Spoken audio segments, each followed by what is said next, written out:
Ramyonchilar shetamislar Koreyaga qiziqadigan odamlar bu videoni o'tkazib yuborishga shoshilmang. Baribir o'zbekmizda, shuning uchun men milliy kiyimimni kiyib oldim. Hozir biz sizlar bilan birga ramyon qilamiz. Men o'zi ramyon yemayman chunki achchiq bo'ladi. Baribir probka qilib ko'rish kerak.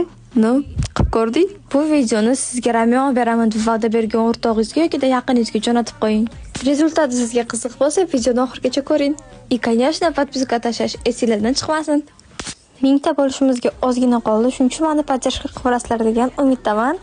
Shu yerda sizning reklamangiz bo'lishi mumkin edi. Mana rezultati, ramyonam tayyorda. Endi yeymiz, maza qilib deb o'ylayman. Boshlanishiga bo'ladi. Achchiqligi birinchi sezilmadi, lekin keyinroq вообще achchiq. Baribir yeb ko'rdik. Ta'miga gap yo'q. Nima deydi, ko'rinishi shiringa o'xshaydi. Yesangiz mayli. Ajratgan vaqtinglar uchun rahmat. Всем пока.